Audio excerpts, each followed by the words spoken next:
Hey y'all, welcome back to my channel. Carissa here with Berean Academy, Homeschooling Gracefully.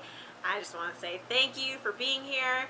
A little bit of news. Oh my gosh, we have reached 500 subscribers. I really can't believe it. Sorry that I just kind of yelled at y'all. It's insane. I really never expected this to grow like this, and it blows me away. So a little bit about me. I feel like I haven't introduced myself very much lately. And it's been a couple years that I've been making these videos, and now there's people here watching them. So my name is Carissa. I'm a homeschool mom. I've got 4 kids at home and a stepson who's grown and moved out now. I am a biblical Christian, and that is super integral to my entire world, my family culture, everything.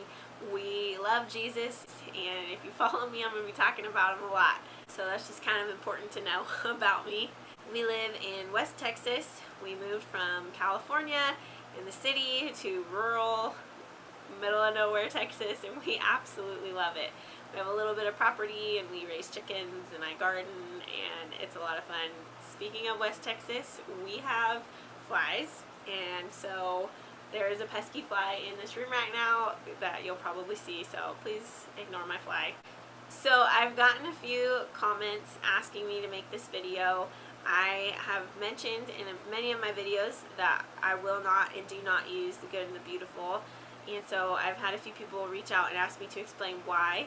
And I've actually shot this a few times. This will be my 3rd time shooting this, and I basically, it's really sensitive to me, and I haven't ever gotten through it. So I am committed to doing it now. So here it goes. First off, I've never heard anything negative about the academics of the good and the beautiful. Their math or reading or writing or anything, history, science, whatever. So the ability to teach your kids with it, I've never heard anything negative about that. And that has nothing to do with what my issue with it is. So to know the fullness of my issue, you kind of have to know a little bit more about me. I was raised LDS. I grew up in the Mormon church. My family is active Mormon. They are temple-going Mormons, like the whole 9 yards. And leaving the LDS community took me years. It took years for me to leave. But good news, I ran to Jesus, and I can't even describe how monumental being saved is for me and what that's done in my life. But I was gifted a copy of a science unit that was the good and the beautiful, and I shared it with a friend of mine. I just mentioned to her, oh, I think we're going to start this new science unit that I was given. And so we were talking about it, and she said, well, have you researched Jenny Phillips? She knew I was raised LDS. She knew my feelings on it, and she just told me to look into Jenny Phillips before you decide to use it. And I appreciate that she let me do the research on my own. She didn't just tell me what to think about it. So Dominique, if you're watching, thank you. So anyways, long story short, obviously the Mormon connection is everywhere. Everyone talks about it. I found out that Jenny Phillips was LDS, and I realized that I could not use these materials. And that has everything to do with the fact that I was raised LDS, and I needed a complete break from the Mormon church. I am already starting to teach my kids that just because some of our family claims to know Jesus doesn't mean they believe in the same Jesus as us. And that's actually something Mormon leaders have said for years, that they don't believe in the same Jesus as the Jesus of the Bible, as the same Jesus as the non-denominational Christians believe in. I personally believe that denomination is not a divisive factor. I look at Baptists and Protestants and evangelicals as my brothers and sisters in Christ, and many others, as long as our salvational doctrines line up. So if we differ on non-salvational doctrine, that doesn't bother me, but when we differ on who Jesus is and how we are saved, that is a problem. So being raised LDS, my hope was in man's tradition.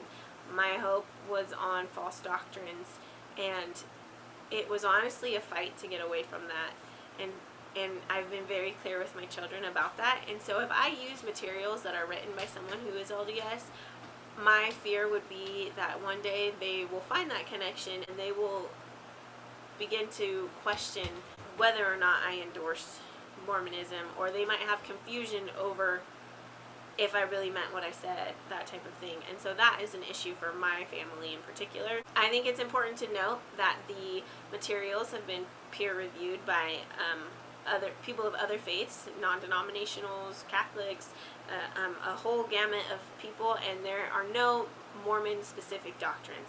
So that you're not going to teach your children Mormon doctrine if you use the good and the beautiful. And that's important to know, because that would be a serious issue, I think, for a lot of people, and that's just simply not the case. It is not in there.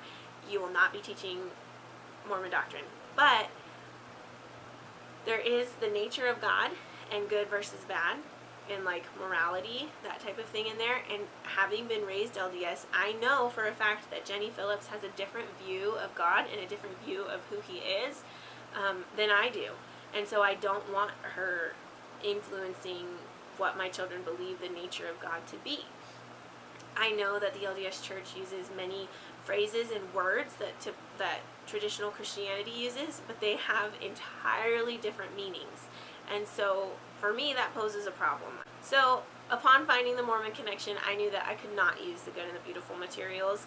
That might not be true for you. That's not true for a lot of people, but for us personally, I could not use it. So basically, I am cutting this really short. I'm trying not to go too much in depth because it brings up a lot of emotion for me. But I come back to 1 Corinthians 6:12, and I'm paraphrasing, but basically Paul is telling us that everything is permissible, but not all things are beneficial. And so while using the good and the beautiful and materials by Jenny Phillips is not wrong in any way, for my family, it's certainly not beneficial. And I would just caution anyone who is concerned that if there's a concern there, that maybe you shouldn't use them. If you're not concerned, I think that it's a well-rounded education. I've heard that it might be on the rigorous side, but for some that's not a negative, for some it is, so that's subjective. But we hear that a lot, especially in the Master Books community, people coming to the gentler approach, saying it was too rigorous for their children got burnt out, that type of thing. Basically, those are my thoughts. As a former LDS person, I cannot use anything that is endorsed or created by somebody who is LDS. It doesn't line up with my statement of faith. It really is to each their own, and you have to decide what is right for your family, and I just pray that you will turn to God and have Him help lead you where you guys need to be. And I also want to say that I kept this brief also because I don't want to bash the LDS Church. That's not my heart. That's not my intent with this video. And if you are LDS and you made it this far, I know I have family who watch and family who's LDS. It was not my intent to hurt you in any way. I have an immense love for the LDS people. I know that they are earnest and that they are wholesome and that they are genuinely doing their best to live for God. I think that they have been deceived. I think they have been sold a counterfeit of Christianity, and I pray for them daily. And if it's on your heart to pray for them, I would ask that you would pray for them too. There are many people in this world who I love intensely, who I feel have been deceived, and I would love for them to know that Jesus is waiting for them. He is waiting to bestow grace upon them and save them and offer them the freedom that is in Him alone. And it is one of my biggest prayers that they would know that. Sorry. Okay, so I really tried to get through this without crying, but I couldn't. So those are those are my thoughts, and I hope that you all have a great Memorial weekend, and I wish you all the best. Until next time, happy schooling.